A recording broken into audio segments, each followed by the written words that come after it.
commentary for me to make. Since Dr. Radhakrishnan implies that the impersonal Brahman alone possesses such transcendental qualities as being inexhaustible, imperishable, and unborn, we must turn to the Gita for a proper reply. In truth, all the divine expansions of the non-dual Supreme Being are endowed with these same super excellent qualities. As Arjuna declares in the Bhagavad Gita 11:18, Tvam aksharam paramam viditavyam tvam asya vishvasya param nidhanam tvam avyaya shashvata dharma gupta sanatanas tvam purushomato me, which means you are the supreme primeval objective. You are the ultimate resting place of all this universe. You are inexhaustible, and you are the oldest. You are the maintainer of the eternal religion, the personality of Godhead. This is my opinion. We should understand that those passages in the Gita which describe Parabrahman as Akshara, or indestructible, are references to Lord Krishna, the Supreme Controller Godhead. Not once is Lord Krishna equated with the Akshara, the conditioned jivas. Not only big philosophers like Dr. Radhakrishna, but even mighty demigods like Lord Brahma and Lord Indra are in the category of Akshara. The Lord maintains the entire cosmic manifestation merely by his separated energy, just as fire, though situated in one place, spreads its light and heat in all directions. So, the unborn Supreme Lord Krishna, while maintaining his full personality, eternality, and imperishability, expands himself into countless Vishnu forms, jivas, and internal and external potencies. Expanding himself in this way never diminishes or in any way affects his status as the absolute whole. As the Ishopad invocation declares, Punasha Punam Adaya Punam Eva Vashishyate. Whatever is produced by the complete whole is also complete in itself, because he is the complete whole. Even though so many complete units emanate from him, he remains the complete balance. The Lord is the eternal Supreme Person, and therefore his name, form, qualities, pastimes, and so on are eternal. The Sanskrit word Purusha means enjoyer. An enjoyer can never be a formless, impersonal, impotent being. Certainly Lord Krishna is without material qualities, yet he is the enjoyer and possessor of all spiritual qualities. In the Bhagavad Gita, Arjuna glorifies Lord Krishna as Akshara, Parabrahman, and Adideva, the original personality of Godhead. Dr. Radhakrishnan writes that the term Akshara, which means inexhaustible, is synonymous with the word Avyaya, which means without deterioration. Therefore, why does he conclude that Lord Krishna and his body are different? This we fail to understand. On page 275, Dr. Radhakrishnan admits that Arjuna says Lord Krishna is Parabrahman, Bhagavan, the absolute truth. In the same book and on the same page, he writes something quite incoherent and fictitious and attributes it to Arjuna. Quote, Arjuna states that the Supreme Sri Krishna is both Brahman and Ishvara, absolute and God, unquote. If Dr. Radhakrishnan possesses such a sketchy and incorrect perception of the Gita that he thinks Bhagavan is different from Brahman, then how can he claim to have read the Gita? He argues that Bhagavan and Super Soul Krishna are products of Maya, while Brahman is not. Srila Krishnadas Kaviraj Goswami has severely criticized such speculative philosophy.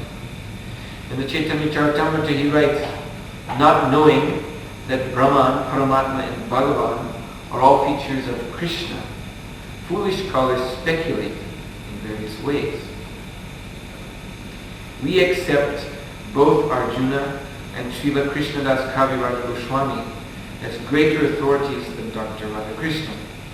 Arjuna directly heard the Bhagavad Gita, and the President of India, Dr. Rajendra Prasad, has accepted Sri Chaitanya Charitamrita as an authentic and authoritative scripture. Those who try to understand the Bhagavad Gita by receiving it from one in the disciplic succession coming down from Arjuna can actually understand its esoteric knowledge.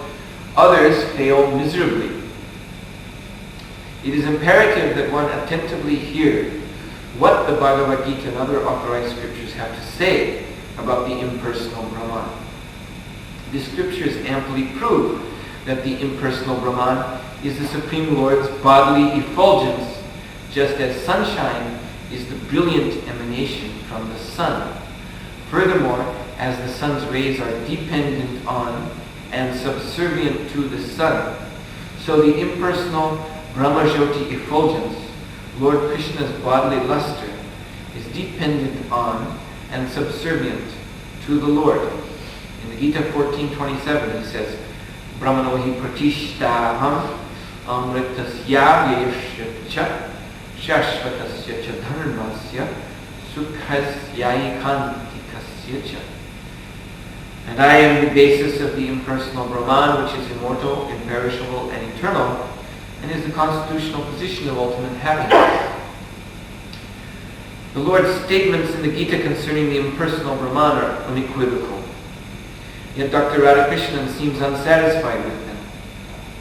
He grudgingly translates text 27 of the 14th chapter, quote, For I am the abode of Brahman, the immortal and the imperishable, of eternal law and of absolute bliss, unquote. Since Lord Krishna is the basis of the impersonal, formless Brahman, he is certainly far superior to it.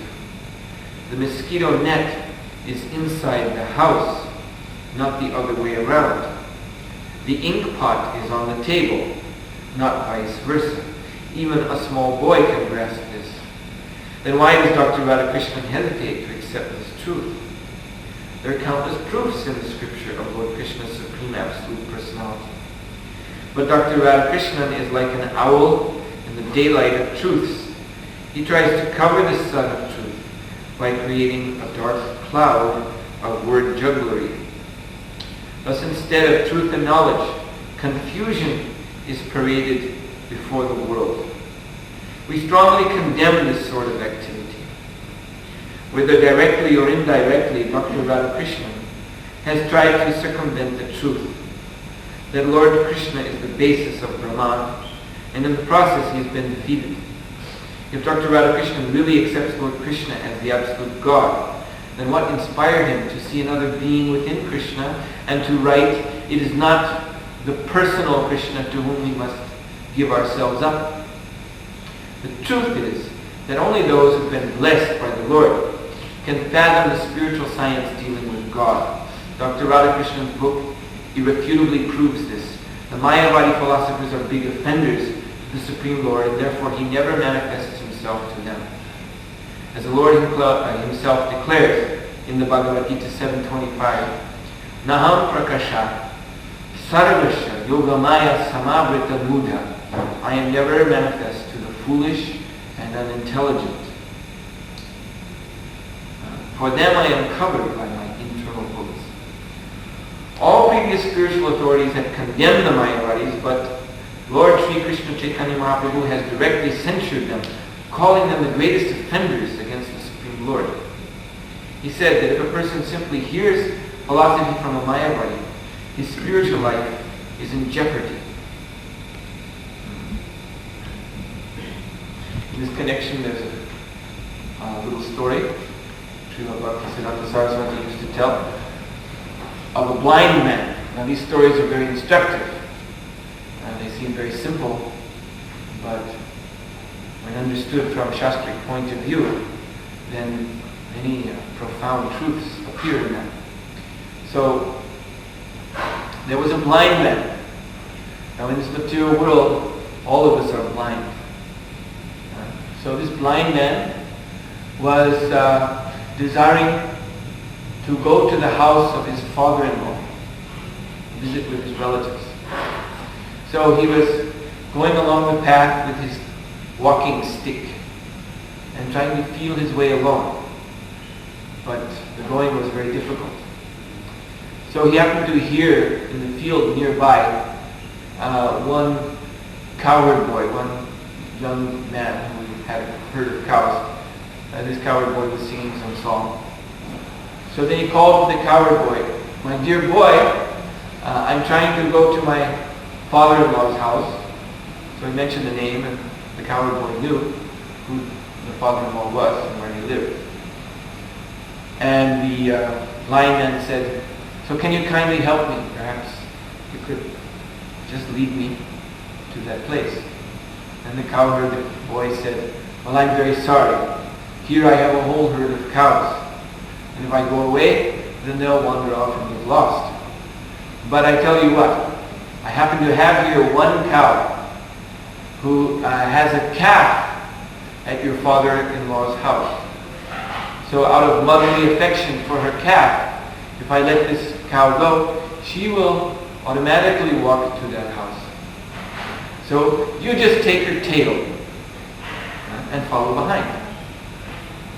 So he handed the tail to the blind man. The blind man grasped it, and the cow was not very appreciative that someone was holding her tail, so she began to run at a very good speed, dragging the blind man behind him. And she purposely ran through the heavy bushes, the thorny plants, and over the rough ground. And along the way, she would give him some very hard kicks in the head, too. So by the time the cow arrived at the house, this poor blind man had been stripped naked. He had not one piece of cloth on his body anymore, and his body instead was covered with dirt and scratches and blood. And he was practically delirious from pain. So the cow came up to the house, and the poor blind man was dragging behind. And then the servants of the house, they came out and they saw this scene, and they could not recognize the blind man as a relative. They thought, he's a cow thief. So they gave him a good beating and drove him out. So Srila Bhaktisiddhanta Saraswati used to tell this story to illustrate the danger of one who is blind, meaning any conditioned soul, the danger of accepting a so-called spiritual master or guru who is not competent to present the absolute truth in the parampara disciplic succession. So that specifically means all the Mayavadis. As Prabhupada would say, these Mayavadis, they actually have their own philosophy. They're not teaching Bhagavad Gita philosophy. They're in no way teaching anything which can be remotely called Vedic philosophy. Because one thing, Vedic philosophy is based on the principle of spiritual sound vibration. You see, this is the basis. You take any Vedic text, the basis of it is known as Shabda Brahman. It is spiritual sound. And therefore, if we receive this spiritual sound from proper authority, then this sound vibration itself causes knowledge to appear in the heart. Because the sound vibration, because the point is, knowledge is already there in the heart. Because we are in the heart. We who are spirit soul, whom Krishna describes in Bhagavad Gita as the Jnani, the knower. Amritam Jnanametena Jnaninas Nityavairanam. Krishna says, that Jnani, that knower in the heart, his knowledge has been covered by illusion in the form of lust. So therefore he is in ignorance because of that covering. So this Vedic sound vibration, this potent spiritual sound, what it does is, when it is received properly in parampara, it cuts through that covering of lust. And then the inner knowledge is revealed. So, Vedic philosophy then, you see, it means that it is coming from the transcendental platform. That sound is not from this world, therefore it's called apaurushaya, which means it's not a sound created by some human beings here. As, for instance, the newspaper. The newspaper is cooked up by some human beings. Therefore, reading that newspaper, although people read it every day, it is completely worthless from the point of view of transcendental knowledge. But the Vedic scriptures are actually the transmission or the news broadcast from the spiritual world, from the eternal spiritual world. And that sound vibration is not different from that transcendental news being broadcast, or the subject matter itself. I was saying, was it last night? Anyway, there's that verse which says, Vaikuntha Vacha, Gunarnavani. Vacha, speech, Vaikuntha, means the spiritual world. Gunarnavani, the quality. So this Vedic speech or Vedic message, it has the quality of Vaikuntha. By receiving it in our hearts, we receive actually Vaikuntha into our heart. So the point is that it is understood in Vedic philosophy that there is an absolute realm of absolute sound, and this sound is conveying form and quality and personality and activity. But the Mayavadis, what is their conception of the absolute truth? There's no form. There's no quality. There's no activity. There's no personality. And ultimately, there's no sound. There's no such thing for Mayavadi as Shabda Brahman, spiritual sound. I'm sure you've all met these mini Mayavadis you meet today who've received the truth from some paperback book they bought in some esoteric bookshop. So when you get into discussion with these kind of fellows, and you back them into a corner, then they say, anyway, it's just words. They try to avoid the whole issue by just saying, in any case, it's just words. Words have no value. So this has nothing to do with Vedic philosophy. And moreover, in the Vedas, of course, Dharmantu Shakshat Bhagavat Pranitam. From where do these words, or this dharma, this knowledge of the proper duty of human being, which is given in the Vedas, from where does it come? It comes from Bhagavan, Sri Krishna. The Mayavadis have nothing. They want nothing to do with any Bhagavan, any supreme personality of Godhead, who's the possessor of all opulences. Their attraction is to actually void conception. So indeed, the Mayavadis are not only anti-Krishna, but they're anti-Vedic. It is said, Mayavadam Asat Shastra. Mayavadi philosophy goes against the Shastra, Asat Shastra. Prachanam Bhaudam Uchyate is actually just Buddhism. Lord Buddha, although he's the incarnation of Krishna, of course, but he came on a special mission. He decried the Vedas. He told his followers, do not read the Vedas, because they were not intelligent enough to understand the Vedas. So anyway, he said, don't read the Vedas. They have no value. Just listen to me. So Dharmantu Shakshat Bhagavat Pranitam. He said, don't listen to the Vedas, which is the sound vibration of the Supreme Lord, but He is the Lord. And so He taught them. So in that way, they were hearing Veda, at least in part. Kind of Veda for kindergarten children. So anyway, they're Buddhists, actually. They're not followers of Vedic Dharma at all. So they're not qualified to teach Vedic literature. They have their own philosophy, but as Srila Prabhupada used to say, they know very well that Krishna is a big gun. This is Prabhupada's phrase. Krishna is a big gun. So his book, the Bhagavad Gita, is respected all over the world.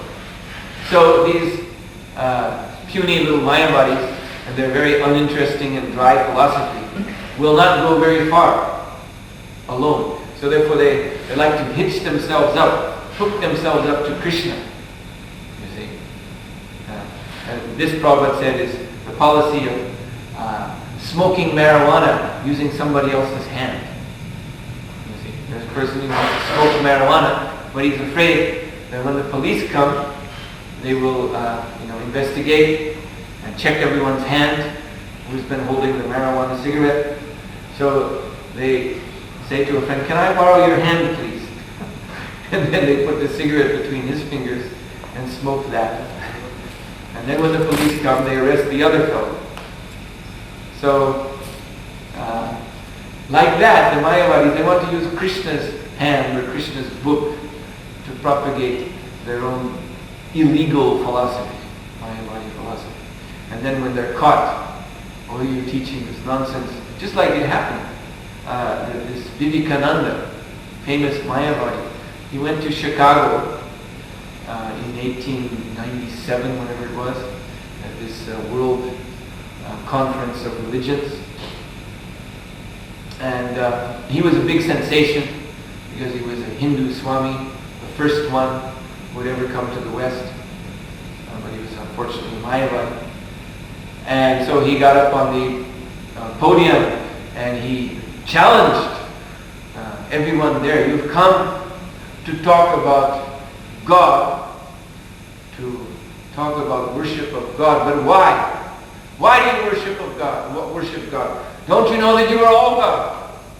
We are all God." So people, the Western priests, the Christians, they were outraged. They'd never heard this philosophy before. It was something new to them. So there was much turmoil in the audience. What is he saying that we're all God for? And so they were accusing him. But then he would say, his reply was, "Oh, this is not me speaking. This is the eternal message of Veda, of Gita." But it is not. So this is the example, using someone else's hand to smoke the marijuana.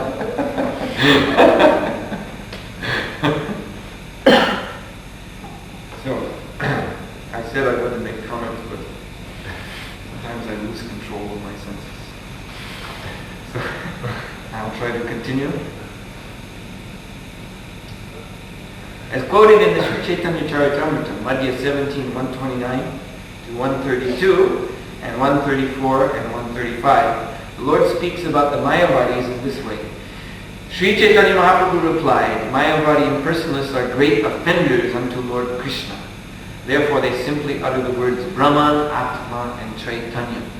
The holy name of Krishna is not manifest in their mouths because they are offenders unto Krishna, the Supreme Personality of Godhead, who is identical with his holy name. The Lord's holy name, his form, and his personality are all one and the same. There's no difference between them. Since all of them are absolute, they are transcendently blissful. There is no difference between Krishna's body and himself, or between his name and himself. As far as the conditioned soul is concerned, everything is different. One's name is different from the body, from one's original form, and so on. The holy name of Krishna, his body, and his pastimes cannot be understood by blunt material senses. They are manifest independently. The holy name of Krishna, his transcendental qualities and pastimes, as well as Lord Krishna himself, are all equal. They are all spiritual and full of bliss. The Mayavadis try to imitate Sripad Shankaracharya, pretending to be orthodox. They reject the truth that the jiva is part and parcel of Parabrahman, the Supreme Lord. They also deny the fact that it is only the part and parcel aspect of Parabrahman, the jiva, and not Parabrahman himself, who falls under the spell of Maya. And worst of all, they deny that Parabrahman is none other than the Supreme Personality of Godhead. According to their lopsided argument, when the jiva attains mukti, liberation, he merges into the impersonal Brahman and loses his individual identity. By this logic, when the Supreme Lord, the Parabrahman, incarnates in this material world or appears in the deity form, he becomes an ordinary jiva. Thus the foolish Mayavadis draw a distinction between the Lord and his form, and in this way they commit great offenses against him. So, by knocking a wedge between Lord Krishna and his form, Dr. Radhakrishnan has demonstrated his lack of intelligence. Indeed, Maya has robbed him of intelligence, and according to Lord Chaitanya Mahaprabhu, he is the worst offender. In Bhagavad Gita, the Lord describes such offenders as mudhas, which means ass. Remember that Dr. Radhakrishnan is the Vice President of India. This is where Prabhupada came to America. Because they ascribe human frailties and faults to the Supreme Lord. Today, the world has become a hell because of an excess of atheists, and this is due only to the preaching of Mayavadi philosophy by enemies of the Supreme Lord. Lord Chaitanya's mission is to save the jivas from the clutches of these offenders. Those who are unconcerned about this mission commit offenses against Lord Chaitanya. The Mayavadis try hard to look like spiritualists, but in fact, they are gross materialists. They may be able to confuse and mesmerize the public with word jugglery, but in truth their so-called renunciation is as false as the monkeys, for they have become mere beggars looking for distinction, adoration, position, and wealth. They are busy only with worldly progress. Forgotten are the spiritual message and spiritual goals and ideals. The Srimad Bhagavatam 112 has defined such show-bottle religion as kaitava dharma, cheating religion. Those who are attracted to such cheating religious groups are themselves deceitful. Their show of spirituality is abominable. They have no desire for either liberation or devotion and surrender. They are addicted to speculation and can never understand Krishna. When the Mayavadis pretend to perform kirtan or hold discourses on the Bhagavatam for personal name and fame, they may sing and talk about Brahman, Chaitanya, and Paramatma, but they cannot utter Lord Krishna's name. Although the words Sri Bhagavan Uvacha, the Supreme Personality of Godhead said, appear throughout the Bhagavad Gita, the Mayavadis are prepared to say everything else except the name of Krishna. It is a well-known scriptural truth that the words Brahman and Paramatma refer ultimately to Lord Krishna, and that Krishna is the supreme name of the Supreme Absolute Person. But even when the Mayavadis chant such names of God as Krishna, Govinda, or Hari, they do so not with the understanding and faith that these names are God's principal names, and that they are non-different from the Supreme Lord, but rather with the idea that chanting them is a temporary means of sadhana or spiritual practice. They also do not admit that such chanting of the holy name is an offense. Of course, their biggest offense is to distinguish between Lord Krishna and his form. Thus in the Gita 9:11, Lord Krishna himself condemns these offenders. Avajananti mamudha manushim tanam ashrita param bhavam ajananto mama bhutva maheshvara. Fools deride me when I descend in the human form. They do not know my transcendental nature as the Supreme Lord of all that be. Now this is also a very interesting point that Srila Prabhupada is making, that the Mayavadis, they try to imitate Sripad Shankaracharya. Now Shankaracharya mentioned just a moment ago about Buddhism. So Buddhism spread in India as a reaction to the degraded practice of offering Vedic sacrifice, killing animals and offering them to the fire. Now this is prescribed in certain Vedic rituals, but it is only to be done by highly qualified brahmanas who actually have great spiritual power. And although the animal is killed, the soul of that animal is promoted by the power of the chanting of mantra. The soul of the animal is perhaps promoted to the heavenly planet, where he enjoys that soul. Although he would not have normally gone there, he can enjoy in heaven for a good long time. And at other times, the animal was brought back to life. As Srila Prabhupada explained, it was done as a sort of experiment to increase everyone's faith in the Vedic science, just as today scientists, they perform experiments to demonstrate the truth of their theories. When the experiment turns out as predicted by the theory, and then it is proclaimed in all the newspapers that, aha, just see, this speculation turns out to be true. And the scientists get the Nobel Prize. Isn't it true?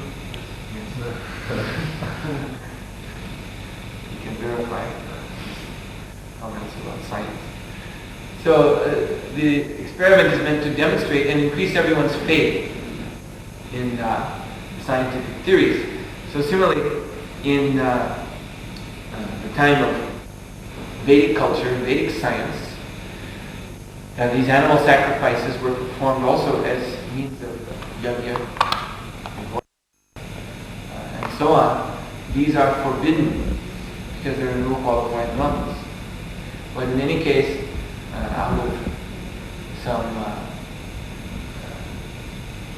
wrong sense of tradition, keeping the old ways, and also a desire to enjoy the eating of flesh, slaughtered animal flesh, the Brahmanas continued in the first 2,000 years or so of Kali Yuga. They continued with these Vedic sacrifices, and it just became slaughterhouse in the name of yajna.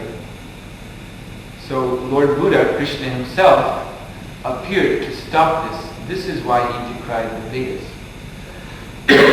So Prabhupada once said that Lord Buddha came, actually his mission was to establish the four regulative principles as being the real foundation of spiritual advancement.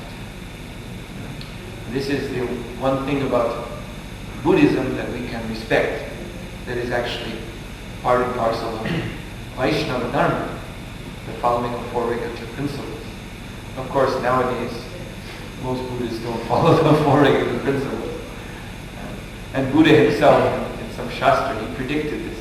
He said in the future, ghosts and demons are going to take birth as Buddhists. And they will say that I said it's all right to eat animal flesh. So he warned about this. So anyway, it has come to pass. So then, the four regulative principles were in that way established in India as being the basis of spiritual advancement.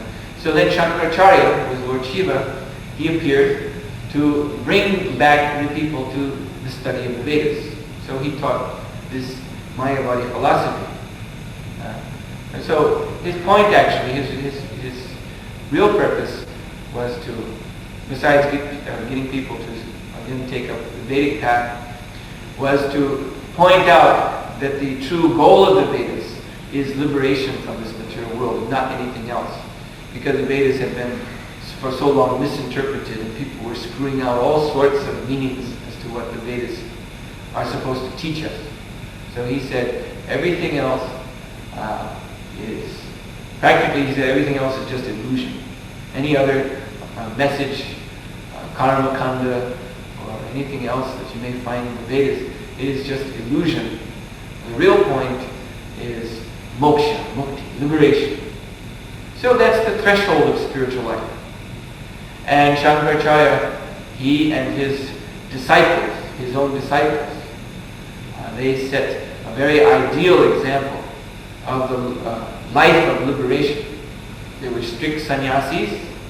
In fact, Shankaracharya's policy was that if you want to learn from me as my disciple, then first thing you take sannyas. First thing you give up wife and home and children, because this is required in order to walk the path of liberation. So Shankaracharya and his followers were very, very austere. Now these Mayavadis today, Srila Prabhupada pointed out, they simply imitate Shankaracharya by mouthing his philosophy, although actually they don't even know his philosophy. His philosophy is so difficult because he is Lord Shiva. So his philosophical explanations are so difficult to understand that people nowadays, they just water it down to some very trite and easy slogans. We're all one. You see, you are God, I am God. Like this, very simple statements. And moreover, they have no austerity. In fact, they have twisted Shankara's philosophy of illusion, because Shankaracharya said this world of name and form is illusion. So they have twisted it to come to the conclusion that, yes, no matter what you do in this world, it is Maya. So if you control your senses, that is also Maya.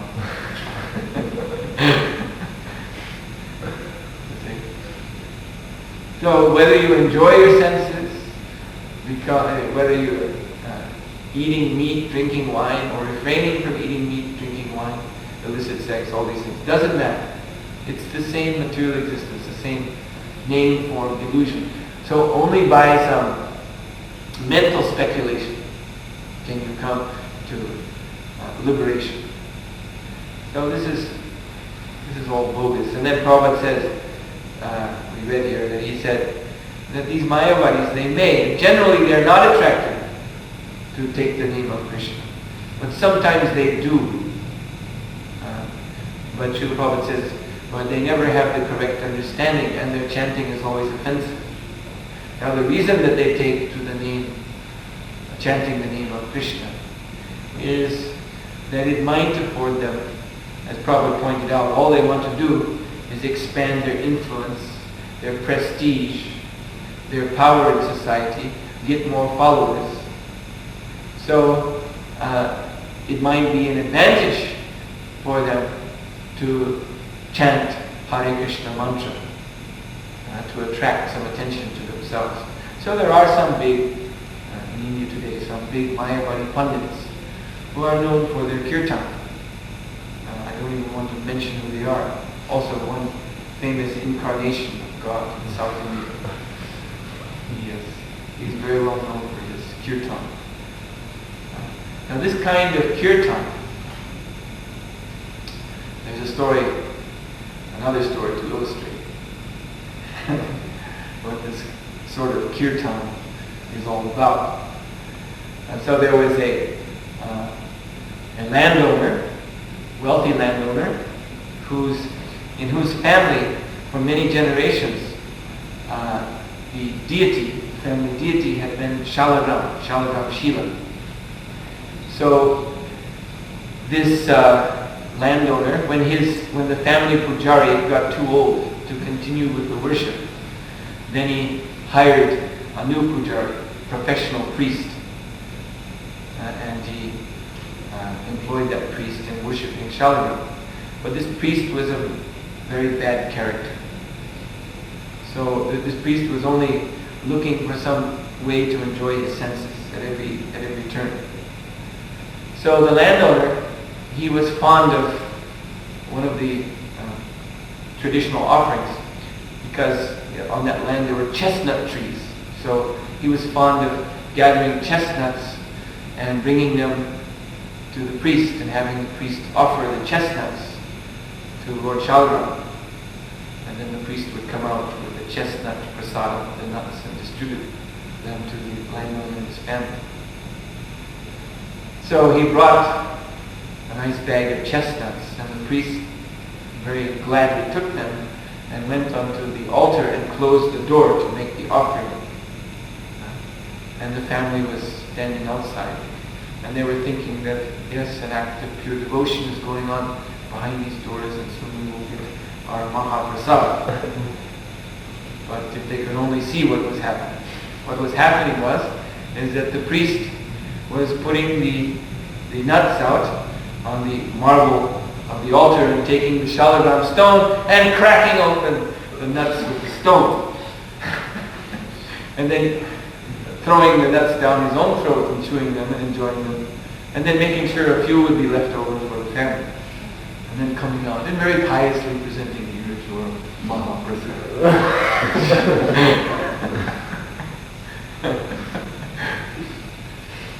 So this story is to illustrate that type of devotional service as done by Mayavadis who chant the name of Krishna in great ecstasy. But it's simply aimed at their own sense gratification. They're actually abusing the holy name of the Lord, which is non-different from Krishna. So it can be compared to taking Shalagram Shila and using it as a nutcracker. So again, I lost control of my senses. We shall try to continue. Let us study how Dr. Radhakrishnan has translated this verse, which we just read, Avajananti Mamudha, which appears on page 242 of his book. Quote, "The deluded despise me clad in human body, not knowing my higher nature as Lord of all existences." Unquote.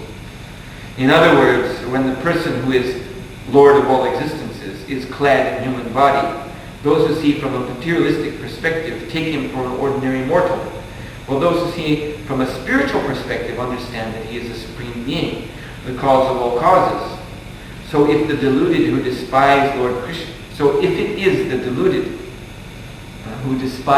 Krishna, then is it not time for Dr. Radhakrishnan himself to admit that he is guilty of this crime? Prabhupada is so expert in polemics. He's using Dr. Radhakrishnan's own words to defeat him. Let him realize how he has abused the Lord of all existences, equating him with a mere mortal. When we see such big scholars are inimical towards Lord Krishna, we can conclude, following the Gita, that their intelligence has been stolen by Maya. All the previous spiritual authorities have accepted Lord Krishna as the Supreme Personality of Godhead. Even Sripad Shankaracharya has accepted this truth. Yet Dr. Radhakrishnan is so deluded that he considers Lord Krishna an ordinary jiva, or perhaps an extraordinary. So I'll stop here. This book will continue in the same place and go on to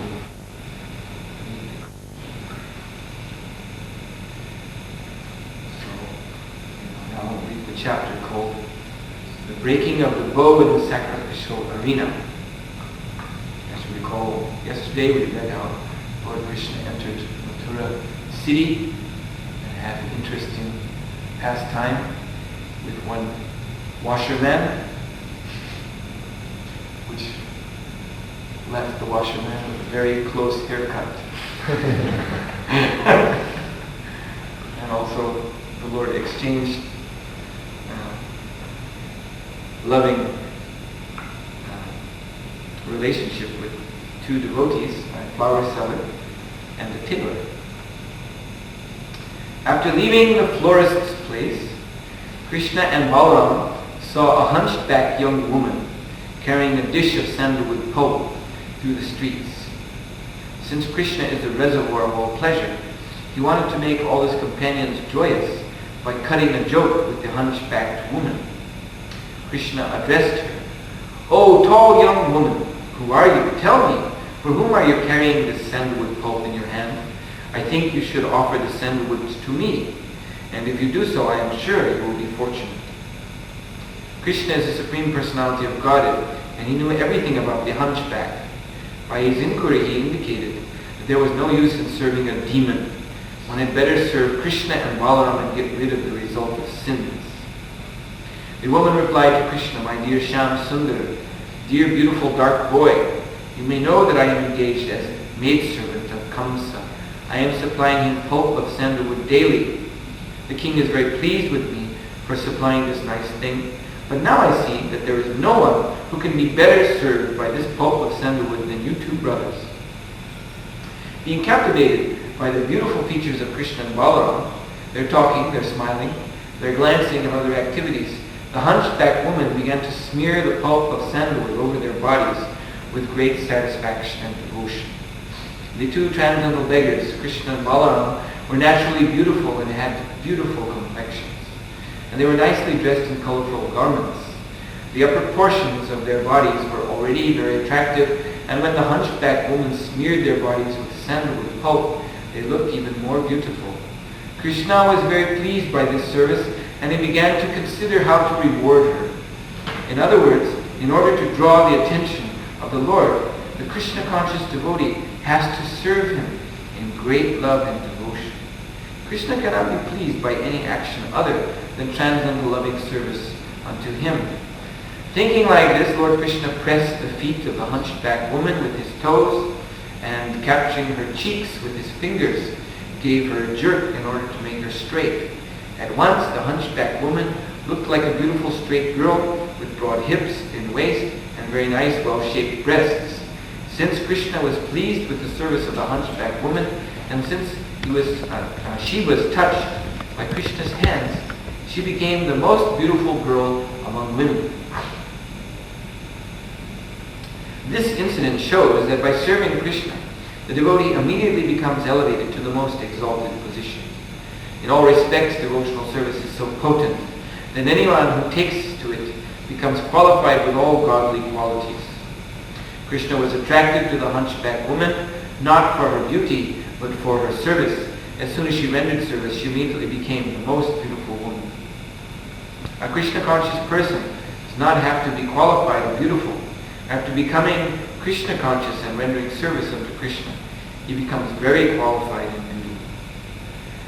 When the woman was turned by Krishna's favor into an exquisitely beautiful young girl, she naturally felt very much obliged to Krishna, and she was also attracted by his beauty. Without hesitation, she caught the rear part of his cloth and began to snatch it. She smiled flirtatiously and admitted that she was agitated by lusty desires. She forgot that she was on the street and before the elder brother of Krishna and his friends. She frankly proposed to Krishna, "My dear hero, I cannot leave you in this way. You must come to my place. I am already very much attracted to your beauty, and so I must receive you well, for you are the best among males. You must also be very kind upon me." In plain words, she proposed that Krishna come to her home and satisfy her lusty desires. Krishna, of course, felt a bit embarrassed in front of his older brother Balaram, but he knew that the girl was simple and attractive. Therefore, he simply smiled at her words. Looking towards his coward boyfriends, he replied to the girl, "My dear beautiful girl, I am very much pleased by your invitation, and I must come to your home after finishing my other business here. Such a beautiful girl like you is the only means of solace for a person like me, for I am away from home and not married. Certainly, as a suitable girlfriend, you can give us relief from all kinds of mental agitation." Krishna satisfied the girl in this way with sweet words.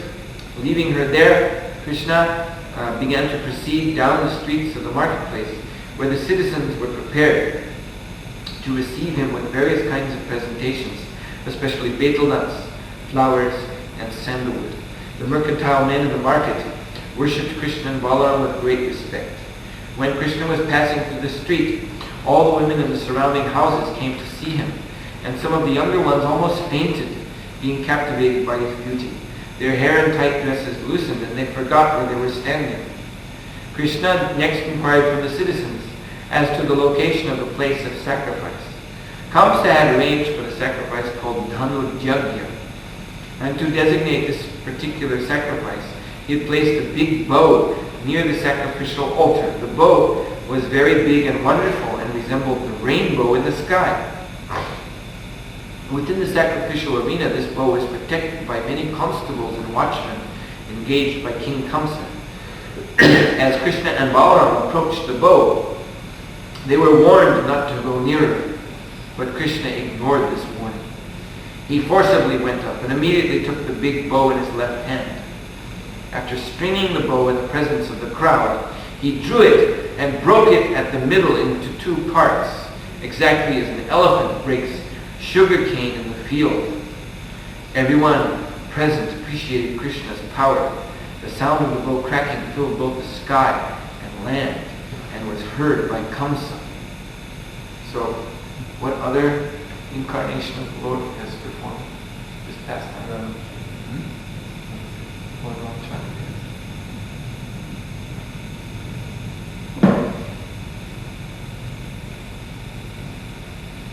When Kamsa heard what had happened, he began to fear for his very life. The caretaker of the bow was standing by watching. became very angry. He ordered his men to take up weapons, and he began to rush towards Krishna, shouting, "Arrest him! Kill him! Kill him!" Krishna and Balaram were surrounded. When they saw the threatening motions of the guards, they became angry, and taking up 2 pieces of the broken bow, they began to beat off all the caretaker's men. While this turmoil was going on, Kamsa sent a small group of troops to assist the caretakers. Both Krishna and Balaram fought with them also and killed them. After this, Krishna did not proceed further into the sacrificial arena, but went out the gate and proceeded toward their resting camp. Along the way, he visited various places in Mathura city with great delight, seeing the activities and wonderful prowess of Krishna. All the citizens of Mathura began to consider the 2 brothers to be demigods who had come down to Mathura, and they all looked upon them with great astonishment. The 2 brothers strolled carefree in the streets, not caring for the law and order of Kamsa. When evening came, Krishna and Balaram, with their coward boyfriends, went to the outskirts of the city where all their cars were assembled. Thus Krishna and Balaram gave some preliminary hints of their arrival to Kamsa, and he could understand what severe type of danger was awaiting him the next day in the sacrificial arena. When Krishna and Balaram were going from Vrindavan to Mathura, the inhabitants of Vrindavan had imagined the great fortune of the citizens of Mathura, being able to see the wonderful beauty of Krishna, who is worshipped by his pure devotees as well as by the goddess of fortune. The fantasies of the residents of Vrindavan were actually realized, for the citizens of Mathura became fully satisfied by seeing him. So this is a very nice look at the psychology of the simple devotees of Krishna in Vrindavan. There we're talking among themselves that when our dear Krishna comes in to Mathura city, they're viewing Mathura city just as perhaps the people of Yerna look at Stockholm, it's a big city. And we go there, once every year, and we become amazed at the big buildings. So they were a bit overawed by Mathura. The residents of Mathura, probably when they had gone to Mathura in the past, the sophisticated residents had perhaps chuckled among themselves. Oh, here comes these simple villagers. Oh, look at them. Look at the way they dress. Ha, ha, ha. So, but now they have been talking among themselves. Just wait until our Krishna goes there. He'll show those city people. And so indeed, when Krishna came into the city, all the residents of Mathura, they were astonished. They were amazed at Krishna's beauty and his power and his glory. And Krishna has pointed out that he didn't care at all for the law and order of that city.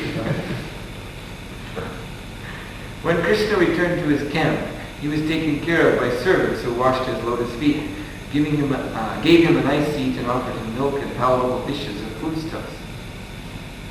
After taking supper and thinking of the next day's program, he very peacefully began to take rest. Thus he passed the night there. On the other side, when Kamsa came to understand about the breaking of his wonderful bow and the killing of the caretaker and soldiers by Krishna, he could partially realize the power of the Supreme Personality of Godhead. He could realize that the 8th son of Devaki had appeared and that now his death was imminent. Thinking of his imminent death, he could not rest the entire night. He began to have many inauspicious visions, and he could understand that both Krishna and Balaram, who had approached the precincts of the city, were his messengers of death. Kamsa began to see various kinds of inauspicious signs, both awake and dreaming. When he looked in the mirror, he could not see his head, although the head was actually present. He could see the luminaries in the sky in double, although there was only one set factually. He began to see holes in his shadow, and he could hear a high buzzing sound within his ears. All the trees before him appeared to be made of gold, and he could not see his own footprints in dust or muddy clay. In dream, he saw various kinds of ghosts being drawn in a carriage drawn by donkeys. He also dreamed that someone gave him poison and he was drinking it. He dreamed also that he was going naked with a garland of flowers and was smearing oil all over his body. Thus, as Kamsa saw various signs of death, both awake and sleeping, he could understand that death was certain, and thus in great anxiety he could not rest at night. Just after the night expired, he busily arranged for the wrestling match. The wrestling arena was nicely cleansed and decorated with flags, festoons, and flowers, and the match was announced by the beating of kettle drums. The platform appeared very beautiful due to streamers and flags. Different types of galleries were arranged for respectable persons, kings, brahmanas, and kshatriyas. The various kings had reserved thrones, and others had arranged seats also. Krsna finally arrived, accompanied by various ministers and secretaries, and they sat on the raised platform especially meant for him. Unfortunately, although he was sitting at the center of all governing executive heads, his heart was palpitating in fear of death. Cruel death evidently does not care even for a person as powerful as Krsna. When death comes, he does not care for anyone's exalted position. When everything was complete, the wrestlers who were to exhibit their skills before the assembly walked into the arena. They were decorated with bright ornaments and dress. Some of the famous wrestlers were Chanura, Mushtika, Shala, Kutta, and Tosha. Being enlivened by the musical concert, they passed through with great alacrity. All the respectable cowherd men who came from Vrindavan headed by Nanda were also welcomed by Kamsa. After presenting Kamsa with the milk products that they had brought with them, the cowherd men also took their respective seats by the side of the king on a platform especially meant for them. Thus ends the Bhaktivedanta purport of the second volume, 7th chapter of Krishna, the breaking of the bow in the sacrificial